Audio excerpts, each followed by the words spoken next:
Olá, estamos de volta com a 5ª temporada do podcast Os Nossos, conversa sobre relações e conflitos familiares. Eu sou a Dora, fundadora do app, e hoje estou aqui com a Renata, minha sócia, e a Arielle, que é uma psicóloga especialista em violência familiar. Arielle Sagrilo é psicóloga, especialista em terapia cognitivo-comportamental, mestre em psicologia social e doutora em psicologia forense. E em 2019 completou seu pós-doutorado. É pesquisadora pelo Laboratório de Cognição e Justiça e desde 2019 coordena a frente de conteúdo teórico da iniciativa Coalizão Empresarial para o Enfrentamento da Violência contra Meninas e Mulheres. Em paralelo, atua como consultora técnica de entidades públicas e privadas em suas áreas de expertise, intervenções clínicas e sociais com ênfase nas violências de gênero, masculinidade e saúde mental. Hoje vamos conversar sobre parentalidade nesse contexto de violência contra a mulher. Renata, Arielle, sejam muito bem-vindas. Muito obrigada. Eu vou começar perguntando, Arielle, sobre as suas pesquisas e a sua atuação aí para entender o comportamento desses homens, né, que são autores de violência. Quais são as características em comum, se é que tem, que você encontra neles? Existe um perfil psicológico, social ou comportamental nesses homens que são agressores? Vamos lá, agora a gente fica 5 horas conversando. Ótimo, temos tempo. Vamos lá. São 10 episódios, Exato, série 1 de 10. Exato, 1 de 10. Vamos lá, quem são esses homens? É a primeira pergunta. Acho que a primeira coisa que a gente precisa entender é assim, de que tipo de violência que a gente está falando. Porque quando a gente define de que tipo de violência a gente está falando, a gente começa a pensar quem é o autor dessa violência. Violência de gênero ou violência contra a mulher é um termo que a gente chama de termo guarda-chuva. Então, embaixo dele tem uma série de outras violências que são cometidas. Eu tenho violência sexual, eu tenho stalking, eu tenho cyberstalking, eu tenho violência doméstica e intrafamiliar, eu tenho violência contra a criança e o adolescente, por exemplo. Todas debaixo desse guarda-chuva. Então, se a gente vai pegando e pincelando cada uma dessas violências, a gente vai traçando um pouco, porque a resposta é existe e não existe um perfil, as características de quem é esse homem autor de violência. Então, quando a gente pega, por exemplo, um homem autor de violência sexual, a gente tem desde aquele que comete violência sexual só contra mulheres adultas, até aqueles que cometem contra criança e adolescente ou que cometem contra os dois. Quando a gente pega homens autores de violência doméstica, para dar um contorno para o tema que a gente está falando, a gente tem literatura nacional e internacional se divergindo em alguns pontos, se complementando em outras. Por isso que eu falei que a resposta era longa. A literatura internacional vai falar que esses homens são um grupo heterogêneo, que a gente não tem um rol de características para defini-los, né, para dizer quem são esses caras que cometem violência contra a mulher num contexto doméstico e familiar. Mas a gente teria como características dentro desse grupo heterogêneo o fato, por exemplo, de que eles são versáteis criminalmente. Ou seja, a violência doméstica seria só mais uma manifestação de comportamento desviante dentro desse rol de comportamentos desviantes que eles apresentam. Quando a gente olha para a literatura nacional, não é a mesma coisa. A gente olha que é um grupo heterogêneo, mas a gente tem algumas características que são características que a gente entende que são fatores de risco para que esse homem venha a ser um autor de violência. E aí a gente tem algumas. Eu vou olhar aqui na minha colinha algumas dessas características, porque são várias. Então, por exemplo, o fato de que eles têm baixa autoestima, o fato de que eles são isolados socialmente, de que são homens mais inseguros, que têm sentimento de posse pela companheira, então seria um fator de risco, que tem visões mais tradicionais de gênero, por exemplo, que são mais conservadores, sabe um pouco daquela ideia de menina usa rosa, menino usa azul? Isso ainda existe? Ainda existe, não só existe, como justifica uma série de violências. E a violência doméstica é uma delas, porque se eu imagino que uma mulher é feita e criada para se casar e para servir ao homem, quando eu tenho um comportamento que desvia essa regra, eu tenho a justificativa que eu preciso para poder cometer uma violência. E aí a gente pode entrar nisso depois. Depressão e ansiedade, ciúmes, homens que presenciaram ou foram vítimas de violência na sua infância, que tenham atitudes antissociais, que tenham baixas habilidades sociais e que tenham, por exemplo, quadros de saúde mental, depressão e ansiedade, por exemplo. Quando você pega esses fatores de risco e você junta eles com um ambiente estressor, você tem ali a possibilidade de que a violência aconteça.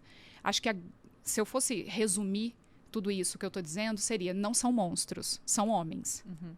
Então, são homens de perfis diferentes, de backgrounds diferentes, que têm em comum o fato de que acreditam que podem cometer uma série de violências contra mulheres, sejam porque se sentem legitimados a isso, seja porque nem veem o que eles estão fazendo como violência.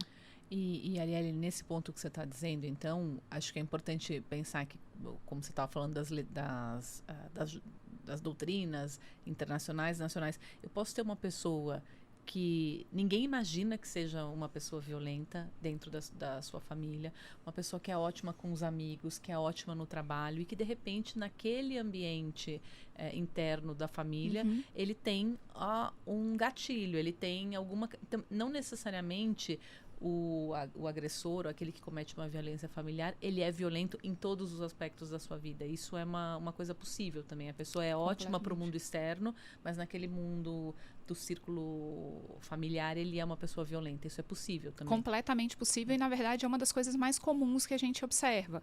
A gente vê homens que são absolutamente funcionais em todos os aspectos da vida deles. Então, são excelentes amigos, são homens muito bem-sucedidos, letrados, cultos, progressistas muitas vezes, mas que são violentos no seu ambiente doméstico, porque se sentem autorizados a serem violentos nesse ambiente doméstico e porque a gente tem ali uma confluência de fatores que acabam levando para esse lugar. Você falou ambiente estressor. O que seria isso? Ambiente estressor é um ambiente que vai desafiar o sujeito nas habilidades que ele tem para lidar com aquilo que está acontecendo. Para ele se manter equilibrado. Para ele se manter equilibrado. Para se autorregular. Então, Exato. Ou para controlar a sua raiva. Exato. Para se autorregular é um excelente jeito de explicar. Então, a gente precisa, quando a gente está em contato com o ambiente, a gente precisa se autorregular, regular as nossas próprias emoções, os nossos comportamentos. Alguns ambientes são ambientes que desafiam a gente nessa tarefa.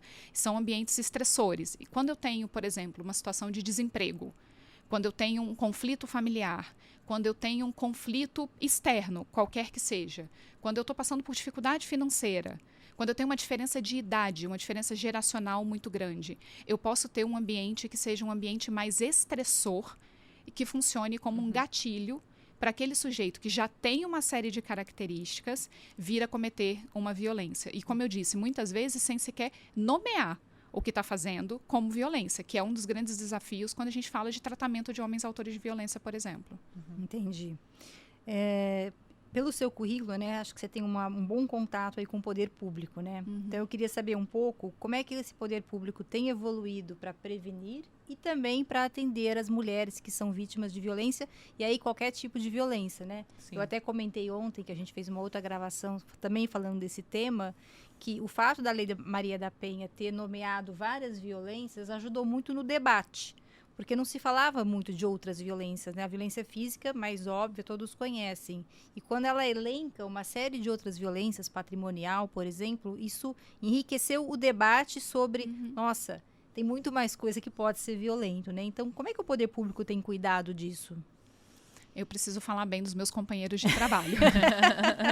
Eu preciso falar muito bem deles.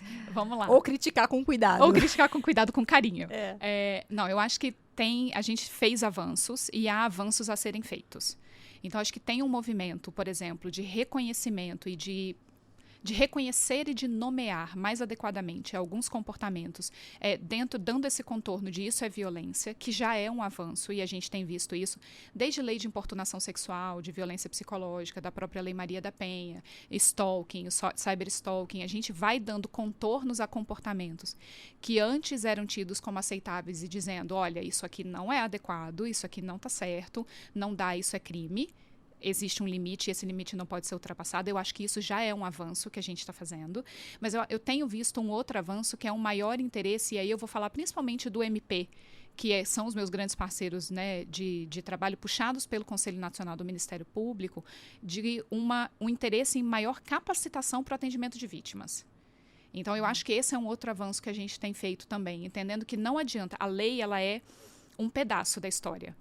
ela dá conta até um determinado ponto, mas eu preciso oferecer um suporte adequado, uma escuta adequada, eu preciso fazer um bom acolhimento, não só para que essa mulher se sinta mais encorajada a buscar ajuda, mas que no processo de recebimento de ajuda, no momento da escuta, ela não seja revitimizada. Então, eu acho que são 2 pontos importantes, e aí eu acho que o próprio Conselho do Ministério Público tem feito um trabalho bem bacana em relação a isso.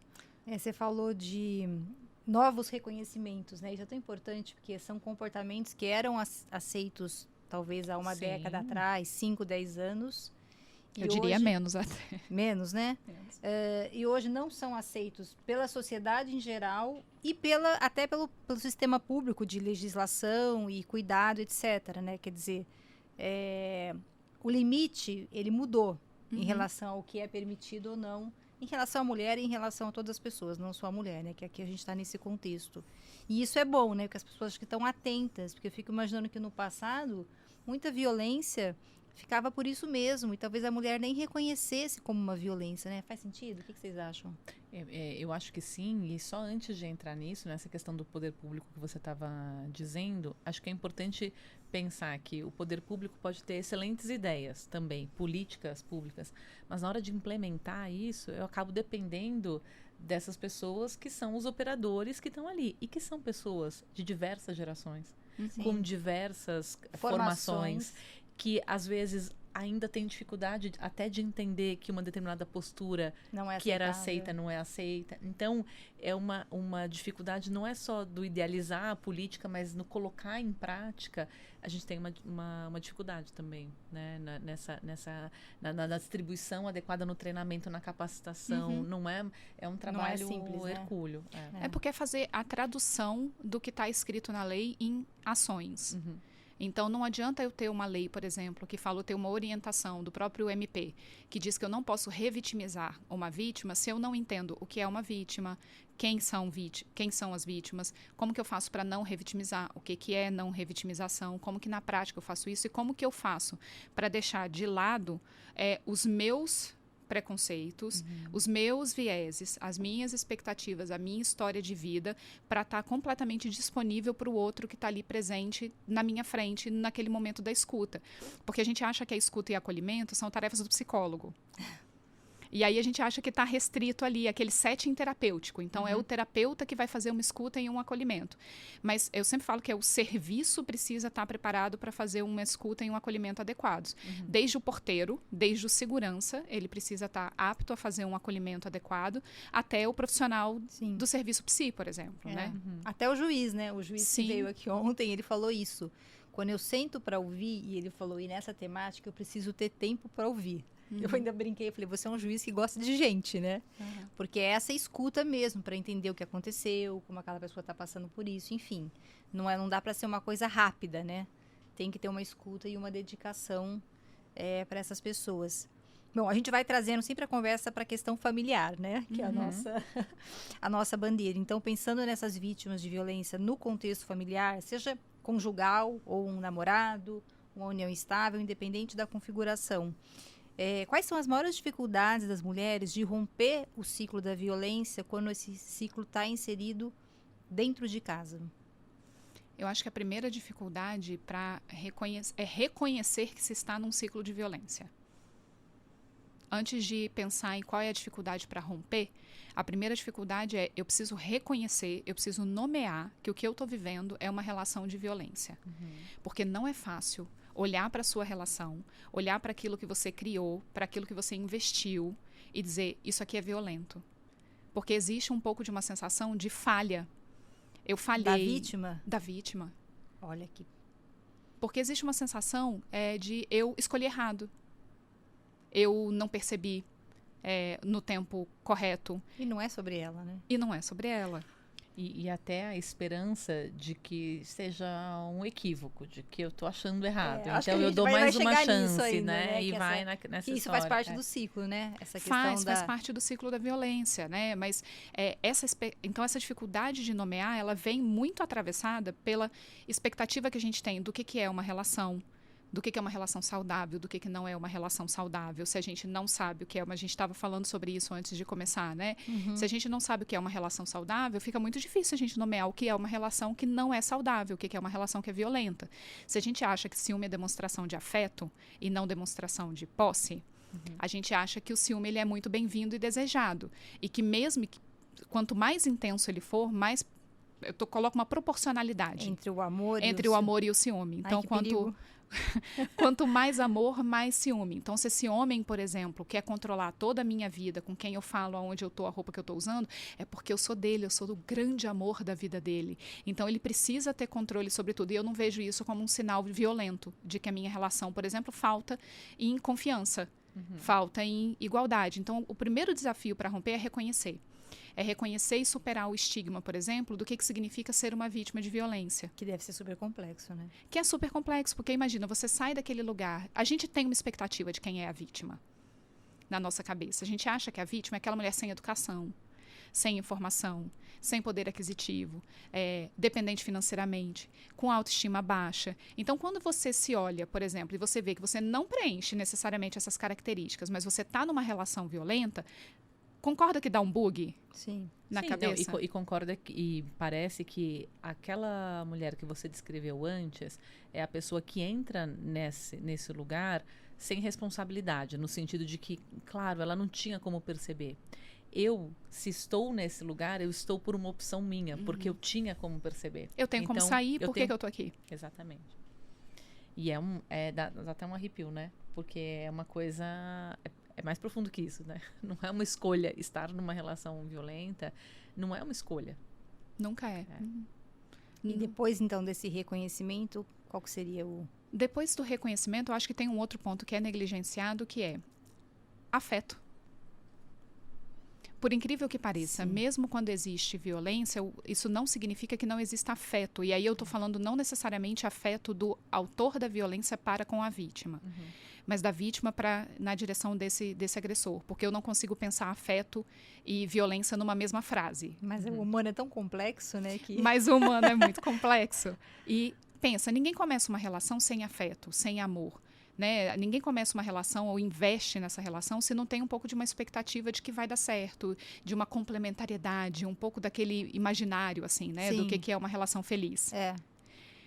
Então, tem afeto presente. Então, eu reconheci, ok, eu tenho afeto que está presente. Para além disso, eu posso ter as minhas crenças pessoais.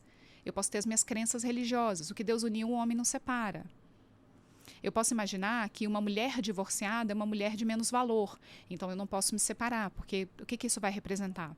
Eu posso ter dependência emocional, eu posso ter dependência financeira. É possível que eu tenha em algumas situações.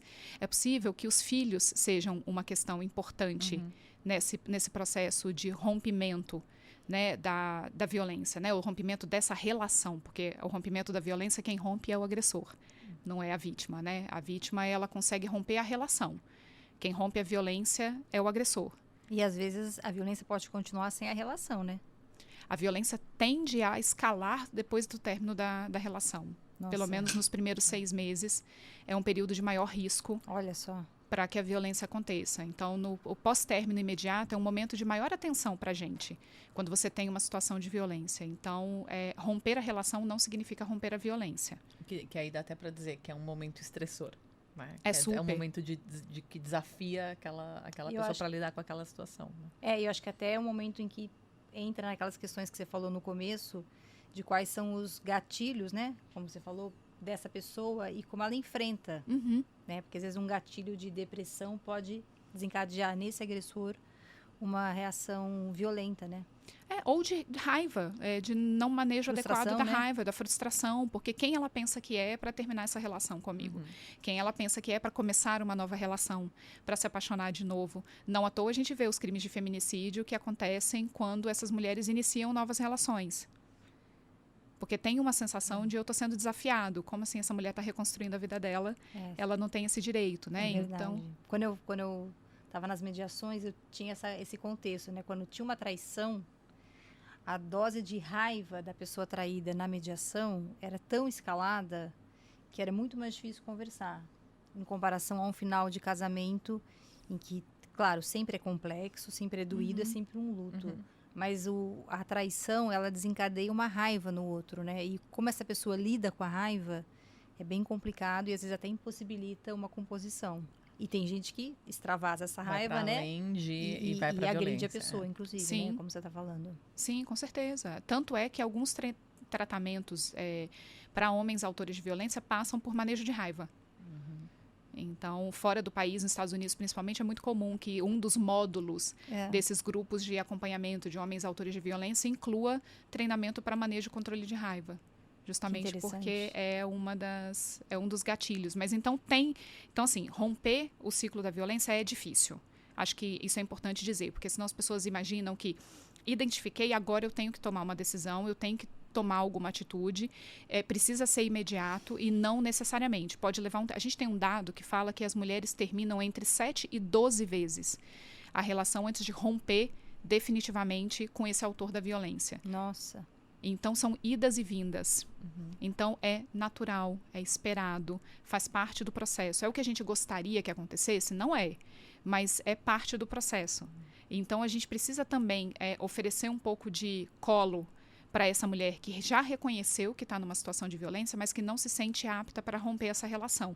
Porque envolve muita coisa mesmo. Envolve, muitas vezes, decisões materiais, decisões com relação aos filhos, decisões, às vezes, eu estava pouquíssimo tempo numa conversa, dando uma orientação de um caso de violência com uma mulher que estava fora do país. Então, sem rede de apoio, em outro idioma, com outra legislação. São outras coisas que estão envolvidas. Então, a gente não pode pensar só nesse contexto muito de livro, onde a história acontece do jeitinho que era para acontecer. No livro, a mulher, sei lá, leva um tapa na cara, faz a sua mala e vai embora. Mas isso não é a realidade. E ele respeita que ela foi embora. O mais importante, né? Ele respeita. Isso é ele respeita quase que uma ela ficção, né? Exato. Ele respeita que ela foi embora. Ele não vai atrás. Não tem o escalonamento dessa violência. Mas eu acho que tem só para concluir o raciocínio, acho que tem um ponto da gente pensar nesse rompimento de ciclo de violência, que é a gente gastar menos tempo, que é uma reflexão que eu tenho feito mais recentemente, assim, né? De por que a gente gasta tanto tempo pensando por que ela demorou tanto tempo para romper a relação e por que a gente não está pensando em que momento a gente, enquanto sociedade, falhou em ajudá-la a romper. Então, distribuir um pouco essa responsabilidade, né? Porque a responsabilidade hoje está toda como se fosse só dela.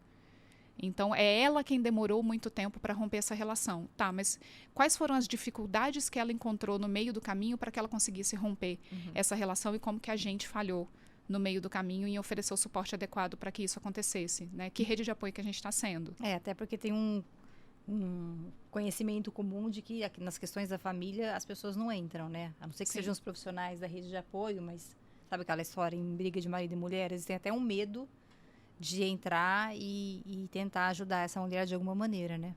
Quem sou eu para me meter, né?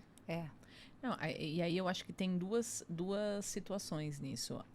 Acho que hoje em dia a gente já tem previsões e tal, que impulsionam a pessoa a interferir, né? Então, no condomínio, você tem uma série de situações em que você tem uma diretiva de como você tem que agir.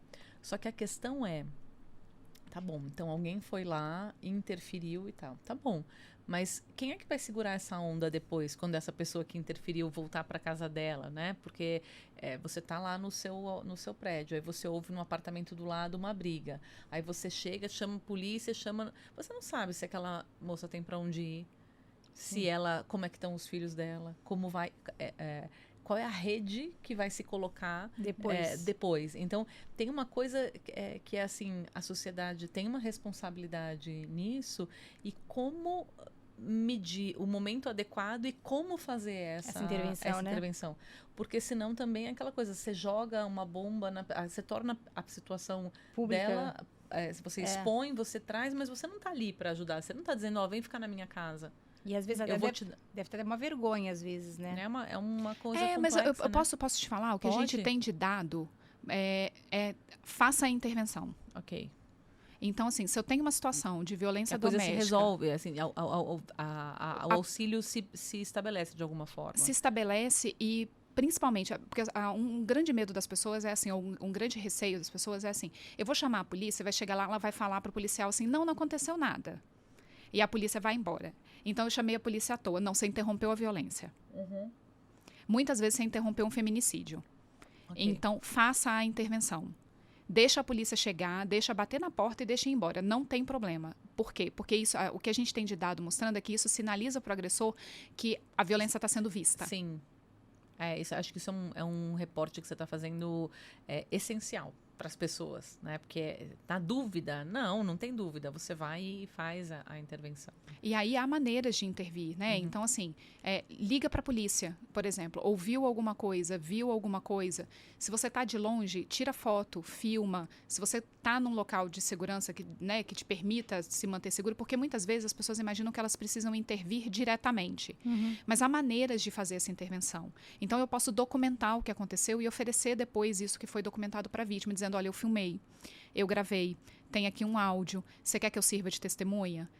Eu posso perguntar como ela tá, eu posso dizer que eu vi o que aconteceu, que eu ouvi o que aconteceu. Eu não preciso, se eu não quiser me identificar, eu não preciso dizer que fui eu que liguei para a polícia. Um grande medo das pessoas mas ela vai saber que fui eu que liguei. Não vai saber. A polícia, você não precisa se identificar, então tá absolutamente resguardada a tua identidade. Então isso mas na dúvida, faça a intervenção. Então, acho que esse é um dado que a gente tem do mesmo jeito. Isso salvar uma vida, né? Pode. Tem um potencial de salvar uma vida, que é a mesma coisa que, na dúvida, faça a medida protetiva. Né? Porque o que a gente tem de dado também hoje mostrando? Que a medida que todas as mulheres, ou que não vou dizer que são todas não, porque senão é mentira, eu não lembro o dado de cabeça, mas que uma porcentagem expressiva de mulheres que morreram no ano passado de feminicídio não tinham medida protetiva. Então, a medida protetiva, em alguma medida, ela está protegendo essas mulheres. Não é só um pedaço de papel. Interessante. Então, a gente cai um pouco por terra aquele mito de que a medida protetiva não serve para nada. Ele vai olhar para aquele pedaço de papel e vai rasgar e vai ignorar. Não, na verdade, o que a gente tem de dado mostrando é que, olha, a medida protetiva tem uma função e essa função está sendo cumprida. Sim. Talvez não resolva tudo, mas é importantíssima. Exato. E nesse contexto familiar, Arielle, quais são os impactos para a família, agora pensando um pouco nesses filhos, né? Que estão nesse ambiente de violência doméstica. Como que você vê essa situação da violência com os filhos? Com os filhos presentes, desculpe. Nossa, com filhos presentes ou não presentes, diretamente. Eu estou pensando nos filhos. Casas que as pessoas têm filhos e o ambiente envolve a violência contra a mulher, né? Eu acho que quando ela diz presente ou não presente, é no sentido de presenciar o ato ou isso não. Que eu quis dizer. Mas eles moram numa casa com um ambiente em que hostil, há violência. Né? Qualquer tipo de violência, a física talvez mais grave, né? Mais impactante. Mas como que você vê esses filhos nesse... Você sabe que a violência física, eu vou responder, eu juro. Mas é porque eu estava te ouvindo, assim, e a violência física, ela é a mais impactante no sentido de aquilo que a gente vê e nos impacta. Mas em termos de dano, a gente tem dado mostrando que a violência psicológica, ela tem um potencial de adoecimento muito maior do que a violência física, por exemplo. Então, muitas vezes, esse homem, e é o que acontece nos atendimentos, às vezes eu tenho uma mulher que está há anos numa relação e nunca teve violência física, mas todas as outras violências estão presentes. Nossa. E aí ela fala, mas ele nunca encostou a mão em mim. Então, eu não reconheço isso como violência, ou eu só procuro ajuda por um outro motivo. Porque ele está estressado, porque eu estou com conflito no meu casamento, porque a gente está pensando, cogitou-se um possível divórcio, e aí, num processo de atendimento, você percebe que essa mulher está numa situação de violência já há muito tempo. Ou muitas vezes se procura ajuda quando o filho ou a filha começam a ser vítimas diretas dessa violência, e aí se procura ajuda, e quando você faz um atendimento, você percebe que essa mulher está em situação de violência já há muito tempo. Então, a violência física, ela é impactante no sentido de que ela nos salta aos olhos, mas em termos de impacto e de adoecimento, a violência psicológica, a violência moral, elas têm um impacto adoecedor muito maior do que a violência física, porque muitas vezes a violência física é, inclusive, o gatilho para ela procurar ajuda, do tipo, pera lá, não encosta a mão em mim. E aí vira essa chavinha. Mas até essa chavinha virar, muita coisa acontece. E quando a gente pensa num ambiente com filhos, a gente pensa num ambiente que está adoecido. E talvez um dos grandes...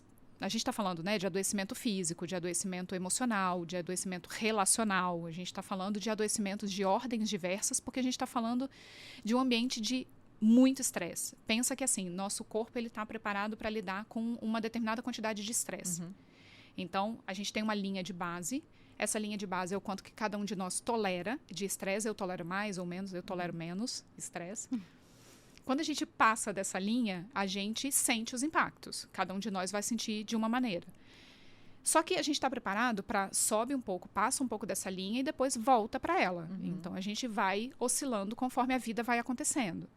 Um ambiente violento é um ambiente onde eu estou sempre lidando com esse estressor mais elevado. Um sistema de alerta, né? Você está acima da linha continuamente. Continuamente. Eu estou falando de um ambiente de tensão onde eu entro num estado de alerta. E se eu entro num estado de alerta, meu corpo ele começa a funcionar em estado de alerta, né? Porque ele começa a liberar meu cortisol e uma série de neurotransmissores que vai sinalizar assim, olha, eu tenho uma situação de perigo aqui, eu preciso que você esteja preparado.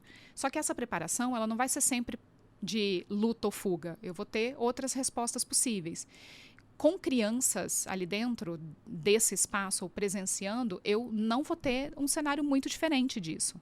Eu vou ter crianças adoecidas também. A diferença é como que essas crianças vão apresentar esses adoecimentos. Porque muitas vezes a gente acha que se a criança não vir à discussão, já é suficiente. Não, mas as crianças nunca viram. A gente discutindo, a gente disfarça super bem. Não, mas as crianças estão ótimas. Elas nunca presenciaram absolutamente nada. Então, acho que uma coisa que a gente precisa parar de fazer é dizer que as crianças são vítimas indiretas da violência quando elas estão em um ambiente violento. Porque mesmo que elas não presenciem a violência, a gente já está impactando no desenvolvimento delas. Tanto no desenvolvimento quanto na saúde psíquica dessas crianças, né? O simples fato de estar em um ambiente conflituoso, ainda que esse conflito seja um conflito velado, já tem potencial adoecedor. Então, a gente precisa falar de crianças como vítimas diretas. E por isso a gente precisa olhar com tanta cautela, com tanto cuidado quando a gente tem essas situações de violência, quando a gente tem qualquer situação de violência, mas principalmente quando a gente tem uma situação de violência com crianças presentes. Acho que essa questão da parentalidade, né, é muito importante. Eu vou te fazer uma pergunta que eu já sei a resposta, mas ela é tão importante que eu quero que você fale para a gente gravar. Que é qual é a situação do pai violento, né, em relação aos filhos. É possível separar esses papéis? Quem é o bom pai, quem é o marido violento e como lidar com isso, né? Para mim, assim, é impossível a gente pensar em um homem que seja um agressor de mulheres, um agressor de mães e bom pai. Se a gente pensar que essa criança, pelo simples fato de que ela está exposta a um ambiente violento, ela está adoecendo, eu não consigo pensar em como fazer essa separação. Né? É importante a gente conseguir, e acho que é importante chamar a responsabilidade, porque senão a gente cai nesse discurso de ele é um excelente pai, ele é maravilhoso, ele é super presente, ele leva ao futebol no final de semana. Sim, mas ele agride essa mulher. Mas para que ele não a agrida, tem um clima de tensão em casa. Tem todo um mecanismo de ações que podem ou não ocorrer para que a casa se mantenha entre muitas aspas, em paz. Tem uma mulher que está pisando em ovos, que tem medo de falar, porque é essa sensação que elas descrevem, né? Elas falam, eu tenho a sensação de que eu estou pisando em ovos dentro da minha casa. Qualquer passo em falso, a gente tem uma briga que está deflagrada, a gente tem uma situação potencial de violência acontecendo, qualquer violência que seja. Então, eu não consigo conceber a ideia de pensar que este homem seja visto como um excelente pai, enquanto ele agride uma mulher. Acho que essa paz, né, que eu falo assim, porque uma paz que não é verdadeira é difícil até ser chamada de paz, né, mas ela acontece, ou então a gente pode até dizer de momentos sem violência, né, sem a violência ali externada. Ela acontece à custa de alguma coisa, né? Então, do esforço de alguém, do deixar de fazer alguma coisa. Então, não é um ambiente natural, não é um ambiente espontâneo. E aí, a espontaneidade como um elemento tão importante para a infância, é difícil você imaginar uma situação de uma criança se desenvolvendo bem num ambiente onde ela não pode ter espontaneidade. Né? Com certeza, com certeza. Acho que você trouxe um ponto excelente para a gente pensar. Acho que a parentalidade nesse ambiente é um desafio enorme. Eu não sei na prática, quando essa mulher chega para pedir um socorro, né, como é que o poder público, quer dizer, a gente sabe que tem os lugares em que a mulher pode ficar, etc. Mas em relação a esses filhos, né, se eles pedem o contato com esse pai, como é que, independente de dizer se é bom pai ou não bom pai, né, mas assim, o pai deixa de ser pai porque ele é violento, porque tem um afastamento físico muitas vezes e em geral, a mulher é mais responsável pelos filhos do que o pai, quer dizer, como organizar essa rotina familiar, que não é mais a mesma, claro, que tem que ter um cuidado enorme com isso, porque tem uma pessoa sendo ameaçada, né, ou em ameaça, mas tem as crianças ao mesmo tempo que precisam ser cuidadas e às vezes essa mulher não dá conta, que é natural que não dê, sozinha desses filhos, né? Quer dizer, ela precisa de ajuda, mas a pessoa que ajudaria é um agressor. Quer dizer, como conciliar de alguma maneira para que essas crianças tenham a sua vida e a sua rotina mais ou menos cuidadas. A gente sabe que já tem um problema ali grave, né? Não vai ser uma rotina normal e não vai ser uma família, enfim, que está 100% em ordem. Aliás, nenhuma família está 100% em ordem, né? Vamos ser algumas realistas. em mais desordem. A garantia de ordem não existe, não claro, é algo que a verdade, gente... senão não seria família. Mas, enfim, a preocupação com essas crianças nesse contexto da violência e como é que a gente pode pensar nessa questão, né? Ai, a minha resposta, se eu fosse dar uma resposta... Vou brincar, tá? Uma Fica resposta à mal vontade. criada. Seria, a responsabilidade de pensar isso é dele. Do pai agressor. Dele. Do marido É ele agressor. quem tem que quebrar a cabeça pensando Pra como que eu resolver. faço para restabelecer a ordem e como que eu faço para restabelecer a paz e o desenvolvimento saudável dos meus filhos. Porque no final, percebe que a gente tira sempre dele a responsabilidade? E até o cuidado diário, né? Sim. Não, e eu acho que, assim, um ponto que eu até anotei aqui que eu acho que tem a ver com isso é que, assim, a gente precisa entender como é que a gente, e acho que você tem razão no sentido de que a responsabilidade é dele, não adianta, assim, você terá efeitos iguais se você tiver atitude igual. Então, você quer um efeito diferente? Você quer um ambiente menos hostil? Você quer um ambiente espontâneo para os seus filhos? Você quer a reaproximação? Você tem que ter uma atitude diferente. E aí entra naquele problema. Se a pessoa nem identifica aquilo que ela faz como algo violento, ela nem entende que ela tem que mudar alguma coisa na sua atitude. E aí, o entorno... acho que colabora, e quando eu falo entorno, falo de autoridade, dos serviços, etc., que é a questão entre punição e tratamento.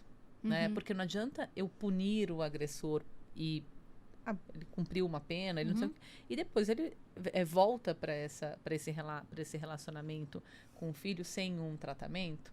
Então, são coisas que são diferentes e são igualmente necessárias, né? São complementares. É. Você ia falar alguma coisa? Não, eu estava pensando o seguinte, quando a gente desenvolveu o aplicativo, né, os nossos, a ideia é que a parentalidade seja equilibrada, seja dividida. Lembrei disso porque você falou, não, por que a gente está tirando do homem a responsabilidade, né? Então, a ideia do aplicativo é que haja um equilíbrio, que as responsabilidades sejam compartilhadas, os cuidados sejam compartilhados, as decisões sejam compartilhadas. Isso no mundo ideal que a gente busca, que a gente não chega, mas a gente tenta trazer o aplicativo como um terceiro que ajuda a organizar e a dar maior equilíbrio, que muitas vezes é desbalanceado para a mulher, né? Então, eu fiquei pensando, né, inclusive ontem na gravação, se uma solução digital pode ser, não tenho certeza ainda disso, uma alternativa quando há, por exemplo, uma medida de afastamento. Claro que depende da medida, né? A Renata pode falar isso melhor que a gente, porque a medida restritiva ela pode ser mais restritiva ou menos restritiva, né? De comunicação, depende do caso concreto. Mas será que a solução digital poderia ajudar em alguns casos a viabilizar uma organização familiar com o afastamento? Vou complementar o que ela estava dizendo, só para exemplificar bem do que a gente falou sobre isso, né? Sim. Dessa questão da protetiva. Por quê? Eu acho que o aplicativo ou qualquer ferramenta digital que sirva como uma ferramenta de monitoramento da comunicação, né? Porque no final das contas, o que acontece? Você tem a quebra da comunicação, mas você não tem, em grande exemplo, em situações, um afastamento do poder familiar ou um afastamento do exercício daquele poder. Então, você continua tendo uma pessoa que está orbitando na vida daquele filho. E aí, o que acontece normalmente? Você coloca um terceiro interlocutor, o que não resolve a situação. Em geral, alguém da família. Você só troca as pessoas que estão ali interagindo. E isso vai criando uma confusão ainda maior. E aí, o que eu vejo no aplicativo como uma coisa boa? Quando o juiz determina, por exemplo, olha, a comunicação especificamente sobre temas relativos ao dia a dia dos filhos, por meio deste aplicativo, não configuro como uma quebra da medida protetiva. Por quê? Porque o contato, ele não pode acontecer para você ameaçar, para você pressionar, para você... Agora, se é para você dizer, olha, posso pegar o nosso filho às 8h30 ao invés das 8, esse é um contato saudável e é até um treino para um contato saudável futuro. Só que o que é importante? Aqui, que é uma coisa do aplicativo, né? As mensagens, elas não podem ser apagadas. Ou seja, você tem que se responsabilizar por aquilo que você fala. Sim. De modo que, se você derrapa, você está perdendo a oportunidade de usar aquela ferramenta. Agora, quando você fecha os olhos e entende que, assim, esses pais, de alguma forma, eles vão ter que lidar com um filho que é comum. Então, como fazer isso?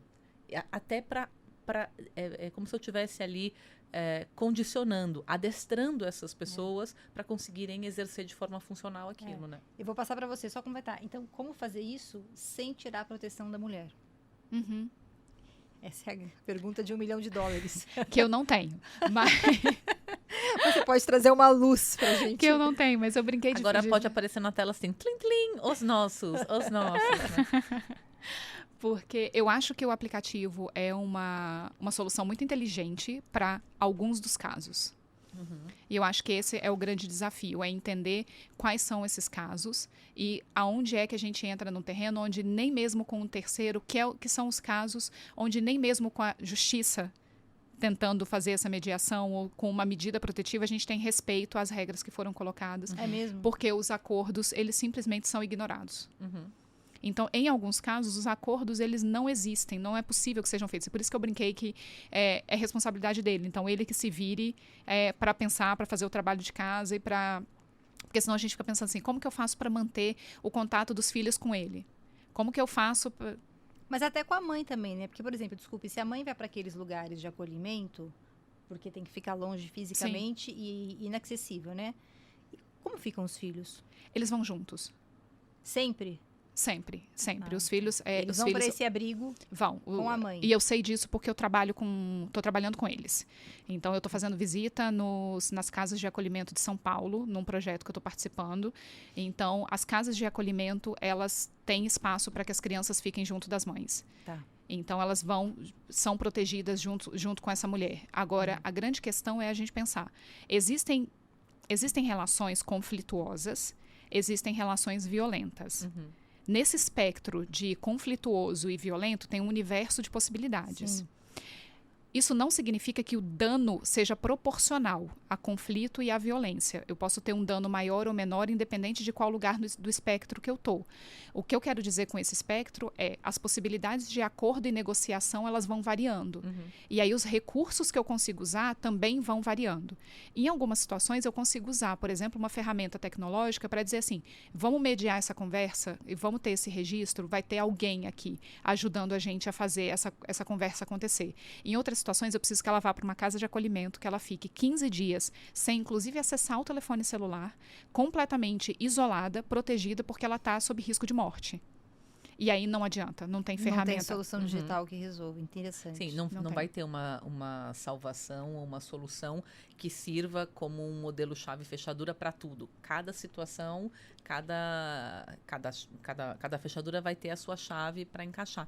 E aí, só pegando um gancho com isso, aproveitando que você está dizendo, né, das diversas situações, então da situação conflituosa, da relação violenta, uma coisa pode evoluir para outra ou involuir para outra, enfim, acho que é só importante fazer uma parte aqui, um esclarecimento, é que é claro que a gente sabe e claro que a gente tem conhecimento de que, da mesma forma como a lei serve para amparar, como a lei serve para proteger, existem situações em que a lei é mal utilizada. Não é disso que a gente está falando. Então, no sentido de que a gente está falando das situações que estão presentes na maior parte dos casos a situação é desproporcional, mas nós não estamos, porque dá a impressão que a gente está ignorando as outras situações. Não é isso. É que este episódio não se destina a isso. Sim. A gente pode ter um episódio específico para tratar do mau uso da legislação, Sim. de como é que até as autoridades e os operadores precisam estar preparados para lidar com isso, porque também causa um prejuízo muito grande para as crianças quando a lei é usada de forma equivocada. Mas gente, não é disso que a gente está falando hoje. Então, vamos voltar para o nosso tema. Ótimo. A gente falou, Arielle, sobre a dificuldade de se romper a relação, muitas vezes, né? Pelo divórcio, por exemplo. Quando há um ciclo de violência, nem sempre... Até você falou das várias vezes, né, em que a pessoa ensaia e como demora isso para acontecer pela toda a complexidade da relação, enfim, até fatores econômicos, etc. Então, o rompimento da relação, mesmo que ela aconteça, não significa o rompimento do ciclo de violência. Exato. Nesse contexto, a guarda compartilhada, ela fica quase inviável. Porque se você rompeu a relação, teria uma guarda compartilhada em tese, porque é a regra no Poder Legislativo brasileiro. Mas o ciclo de violência não se rompeu, como é que essa mulher, que ainda sofre a violência, mesmo não estando casada, vai dividir a guarda com esse pai que é violento? Quer dizer, é quase um obstáculo intransponível. O que você acha?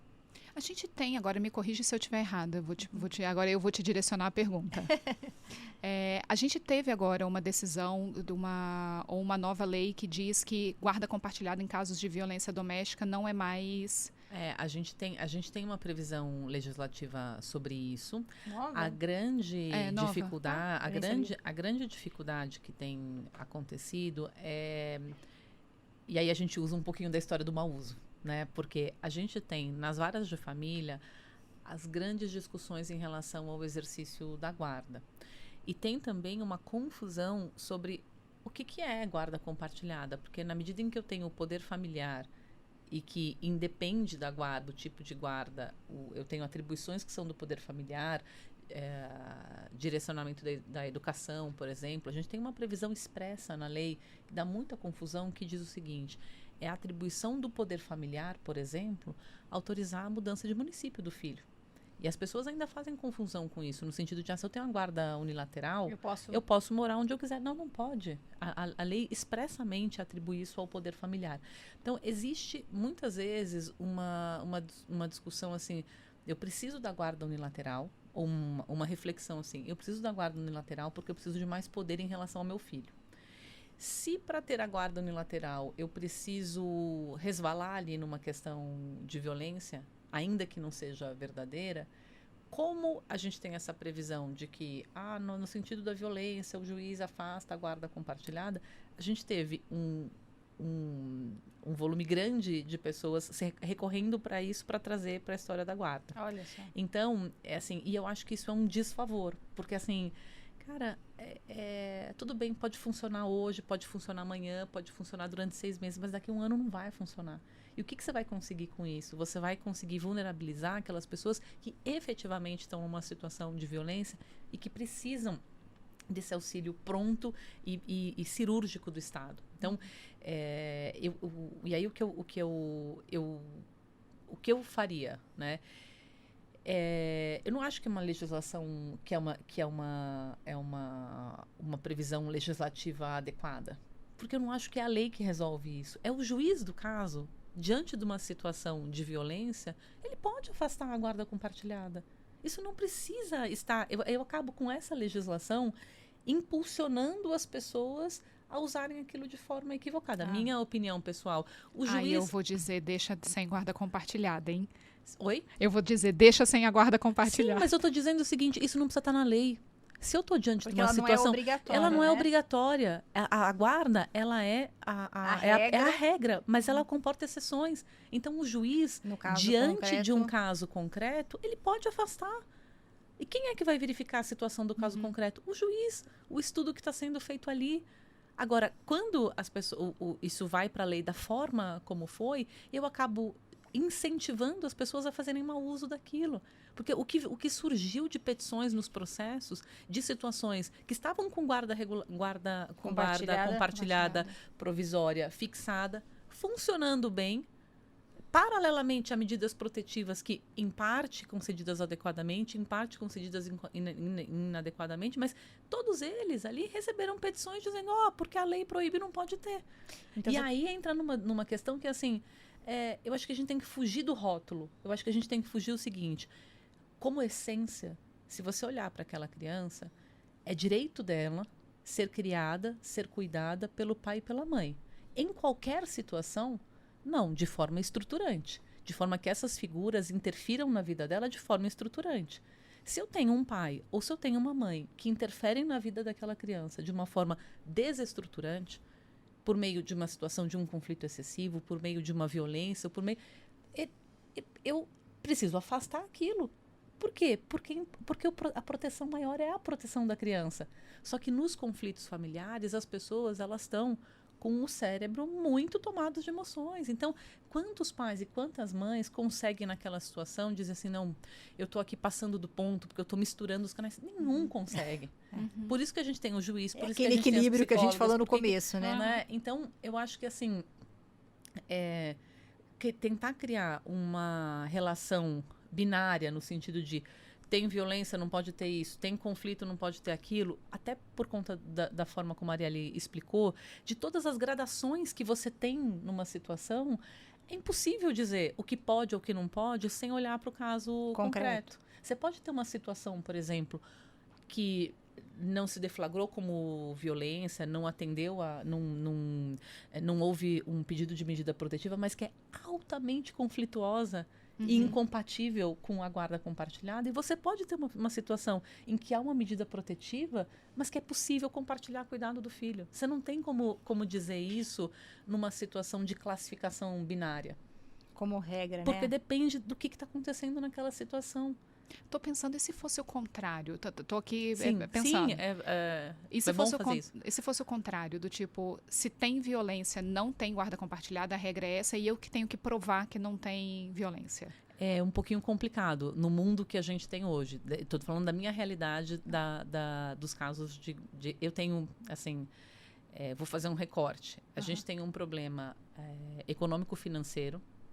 Quanto mais você cresce na camada social, mais as pessoas conseguem entender como o uso da legislação pode ser usado de uma outra forma para chegar numa situação inadequada. De um modo então, leviano. Eu diria que uma previsão como essa, dentro dos casos em que eu atuo, seria o péssimo. Você teria todas as mulheres dizendo que são vítimas de violência doméstica. Você acha que elas diriam? Eu acho. Porque eu vejo isso no meu dia a dia. Para ter a guarda no lateral. Para ter a guarda no lateral. Que eu acho que isso é importante. Eu tenho casos hoje em curso em que isso está acontecendo. Acho que é importante. Então, eu acho que assim, trazer essa informação um negócio. das pessoas. Eu acho que misturar a violência e a guarda como causa ser e isso, então aquilo, causa e consequência, é um desfavor para as crianças. Porque você as coloca num lugar de disputa e de joguete, sabe? Eu acho que eu não preciso ter isso para afastar uma guarda compartilhada. Senão é a mesma coisa que eu dizer o seguinte: toda situação que não tem guarda compartilhada, toda situação que não tem violência doméstica, então eu tenho guarda compartilhada. E nem sempre. Às vezes não tem condição de. Às vezes e eu acho que assim falta clareza, sabe, na nossa lei, nas decisões. Se você fizer um voo nas decisões do Tribunal de Justiça, você vai encontrar decisões que dizem: se o casal não conversa fluidamente, não pode ter guarda compartilhada. Daí você começa Quem conversa fluidamente com numa discussão de que assim, olha, então... Quem conversa fluidamente com o atual? Just asking. Aí você tem situações de outras decisões que são, não, pode se matar que tem guarda compartilhada. Então, assim, é difícil. Quem perde com isso? As crianças, a sociedade, porque fica nessa coisa maluca, assim. Então, eu acho que só para esclarecer para quem não é do meio jurídico, né? Sim. Que eu acho que quando você fala desse uso leviano, porque algumas pessoas entram com acusações contra, né, ex-marido, ex-mulher, dizendo que há uma violência ou que houve uma violência, para ter a guarda no lateral dos filhos, certo, Renata? Sim, ou para causar um afastamento de uma criança, enfim. Quer dizer, tem um jogo de poder em que os filhos viram um instrumento na discussão da guarda. E por que isso é uma coisa, acho que é importante a gente pensar aqui? Porque É claro que a justiça, ela tem que, na dúvida, proteger a criança, certo? E às vezes leva tempo para você entender que não houve uma violência. Às vezes leva tempo para você entender que a situação não é bem como aquela que foi narrada. Só que um tempo de afastamento, depois você não consegue recuperar. Então, a gente viu isso num caso concreto Que a gente fez juntas. Então, quantos anos sem ver aquele pai? Né? E aí, é assim, e aí isso é uma crítica que eu faço, é que assim, hoje em dia, a gente tem ferramental para fazer isso de forma cuidadosa. Não é, então, já joga essa criança com a... Não é assim.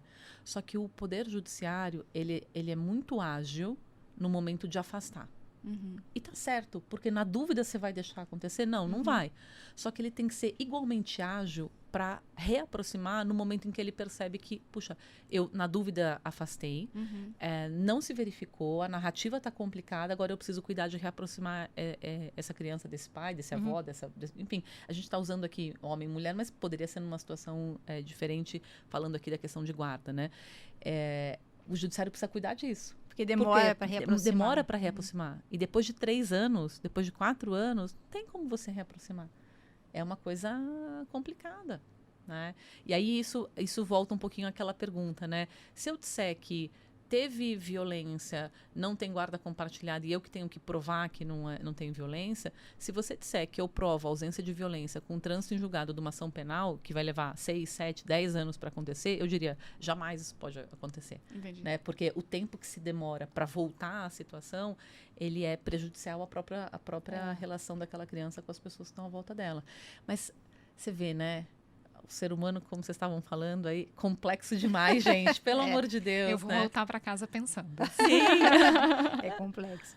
Bom, para finalizar, Arielle, eu queria que você falasse para a gente aí quais são os sinalizadores de violência, qualquer tipo de violência em que as mulheres devem ficar atentas, né? O que pode ser um sinal, um indicador de que há uma violência psicológica, que pode haver uma violência física, patrimonial, não estou lembrando de todas agora, mas assim... Psicológica, né? Que pode ligar um alerta na cabeça da mulher que aquela situação pode evoluir para algo mais grave, né? O que a gente tem que ficar muito atenta na sua percepção, na sua experiência, que é tão grande? Só antes dela responder, gente, isso daí é para gravar, para anotar, para prestar atenção, porque pode ajudar a pessoa do lado, a o vizinho, a cunhada. Então, assim, agora é a cereja do bolo. Pedagógico. Ai, que responsabilidade. Peraí, deixa eu me ajeitar aqui. Não, vamos lá, vamos dividir essa resposta em duas, então. A primeira é: como que eu identifico ou quais são os sinais de que eu tenho uma relação que pode vir a ser violenta, né? Ou como que eu identifico sinais de que essa relação tem alguma coisa esquisita. A gente fala dos três T's, que eu vou chamar aqui dos 3 M's em português. Muito cedo, muito rápido, muito intenso. Que é too soon, too fast, too intense. Então, muito cedo, muito rápido, muito intenso. Se a gente for pensar os 3 M's. Ou seja, é aquela relação que começa muito rapidamente, de maneira muito intensa, e tudo acontece de maneira muito rápida. Nenhuma relação saudável precisa correr contra o tempo para acontecer. Arielle, mas eu conheci o amor da minha vida e com 1 semana a gente estava morando junto e tem 15 anos que estamos juntos e está tudo lindo. Ótimo, você é exceção. Você não é a regra. O que a gente sabe? Que esse movimento de muita intensidade, de muita coisa no começo, é uma das estratégias de homens autores de violência para capturarem suas vítimas. É mesmo? Então, é um momento em que rola o que a gente chama de love bombing, que é o bombardeio do amor.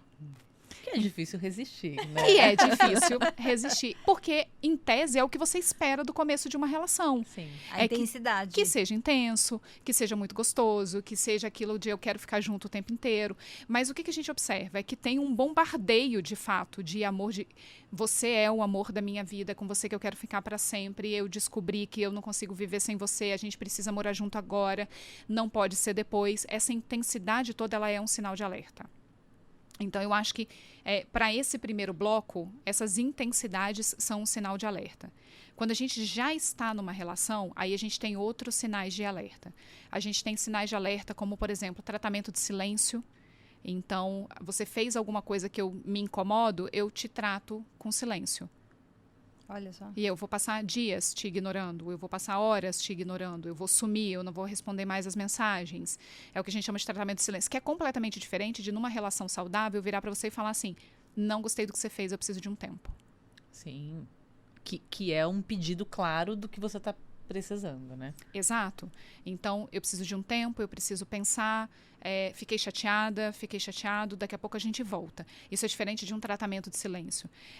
Quando a gente tem gaslighting, por exemplo, que é manipulação psicológica, então, quando a gente começa a perceber que aquilo que a gente está dizendo é usado contra nós. Essa manipulação psicológica é um outro sinal importante de que essa relação ela não é uma relação saudável.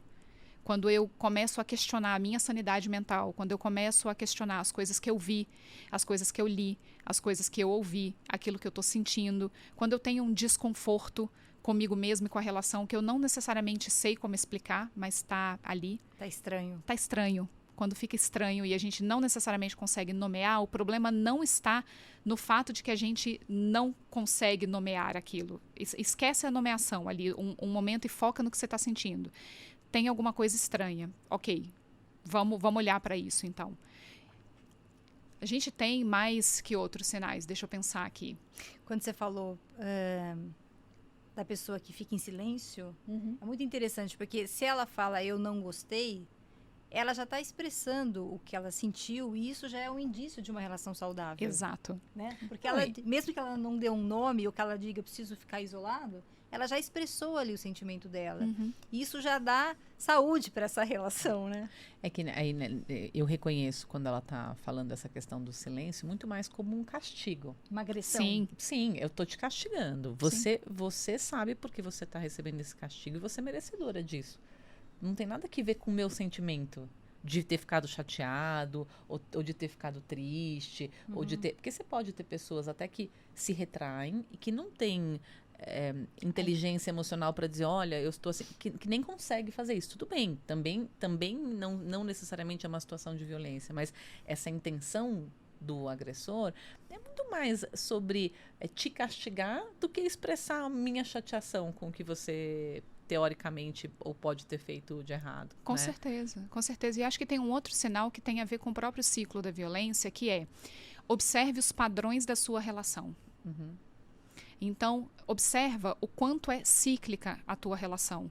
Observa o quanto você tem aqueles momentos, que são momentos em que vocês estão tranquilos, onde a tensão começa a acontecer, por qualquer coisa eu começo a ter aquela sensação de que eu estou pisando em ovos, espera aí, e aí a gente tem um estopim de violência, que pode ser qualquer violência, pode ser inclusive xingamento, injúria, difamação, pode ser violência psicológica, não precisa ser necessariamente a agressão física, né? E o quanto que a gente vai logo em seguida para uma lua de mel.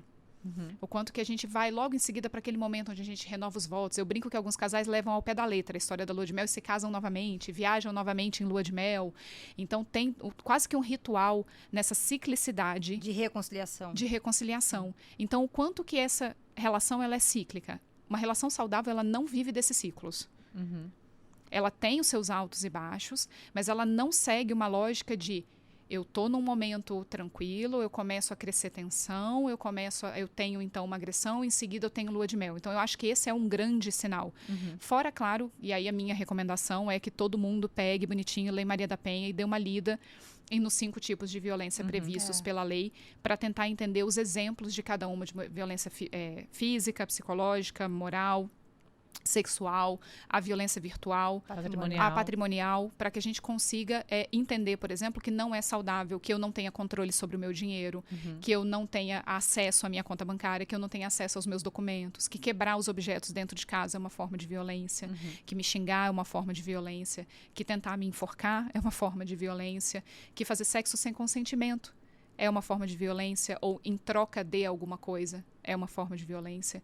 Então, esses sinais, eles são, às vezes, mais ou menos sutis, mas eles estão presentes. E aí fica a nossa indicação de que a gente possa olhar para eles sem vergonha, sem medo e sem culpa. Quanto mais preparada a gente tiver para identificar, menor a chance da gente se encontrar numa situação assim, você acha? Ou seja, quanto mais rápido eu identificar, menos eu me envolvo, mais fácil é de tentar romper ou nem entrar numa situação como essa.